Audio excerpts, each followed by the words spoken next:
Hello dear students, welcome to the online class for the students of BA Part 2 English Literature. In this video we are going to study a poem My Grandmother's House composed by Kamla Das. As in the earlier video we have studied who was Kamla Das and what was her famous works. Here I am again giving a brief introduction about Kamla Das.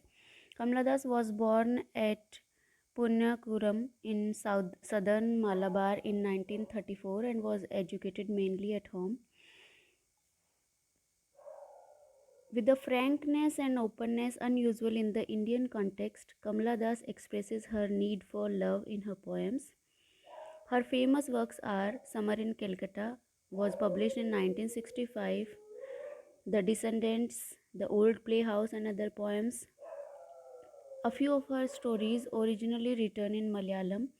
Her famous work include My Story that was published in 1975. It is an autobiography, and she was given the Poetry Award for the Asian Pen Anthology in 1964 and the Kerala Sahitya Academy Award in 1969 for Cold. Cold is a collection of short stories in Malayalam. What is overpowering about her poems is their sense of urgency.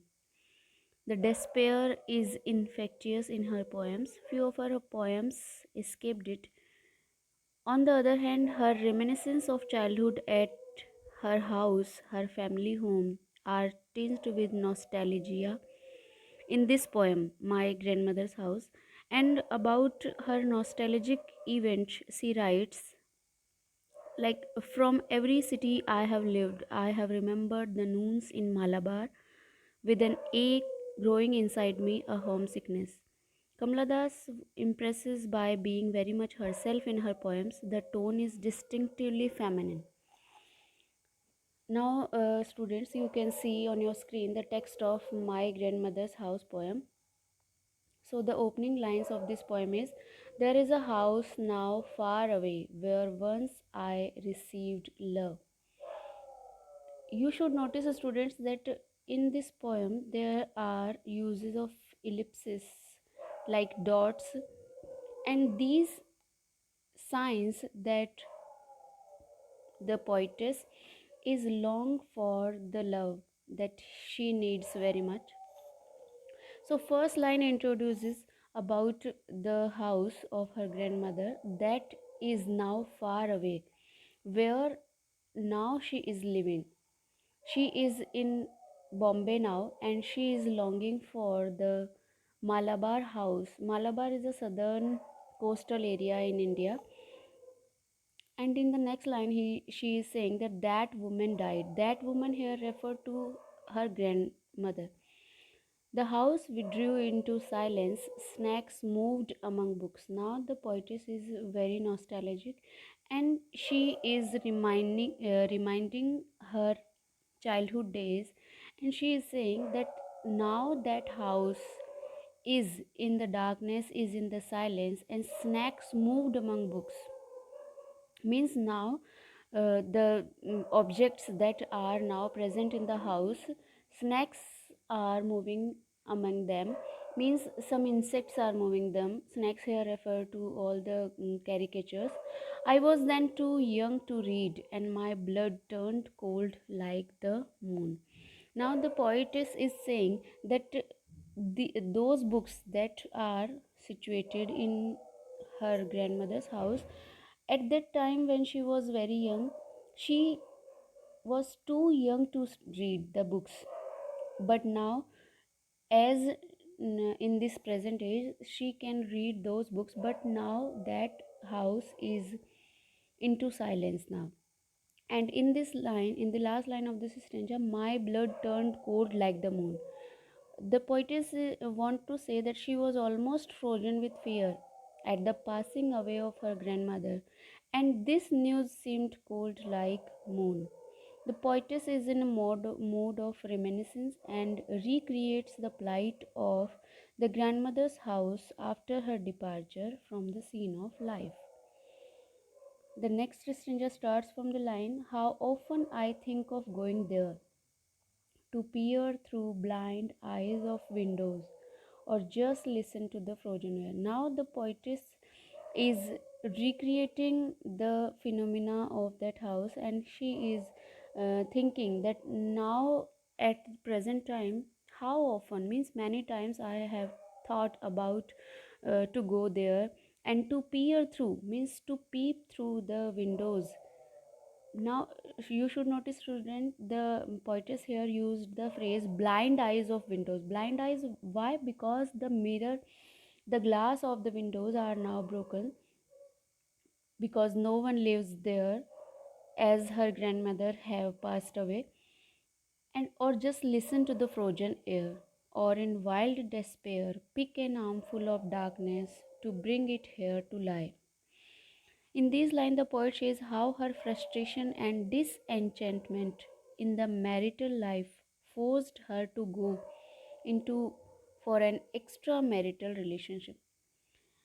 Students, as you all know, that this poem was firstly published in summertime in Calcutta in 1965, and in this poem, the poetess in the second stanza, the poetess is thinking about to thinking about going there in the house of her grandmother, and she wants to feel that phenomena, like she wants to listen to frozen air, she wants to be there, and she wants to peep through the broken glasses of the windows. Now in the next two lines, she is somewhat pessimistic, and she is saying that in wild despair pick an armful of darkness to bring it here to lie. Here she is thinking that I want to pick that darkness here. Here means the location where she is living now, behind my bedroom door like a brooding dog. You cannot believe, darling. Here you can see again the use of dots and ellipses. You cannot believe, darling, can you, that I lived in such a house and was proud and loved? I who have lost my way and beg now at strangers' doors to receive love, at least in small changes.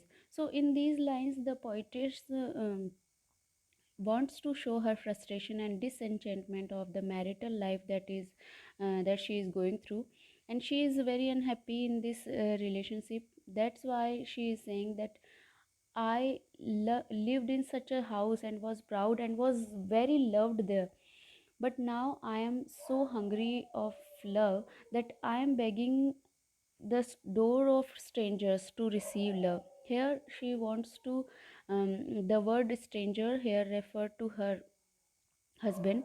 Kamala Das exposes the futility of loveless and hopeless marital relationship in these five concluding lines of the poem. In this, in the last paragraph, the last stanza of this poem shows the agony and humiliation of a married woman who is forced to seek extramarital relationship to seek love for emotional satisfaction. So the last lines of this, the concluding lines of this poem show the mood of nostalgia that dominates the closing phase of the poem. The poet is reminded of her grandmother's house where she received love and safety in her childhood. She has lost all her identity and freedom in her loveless relationship now.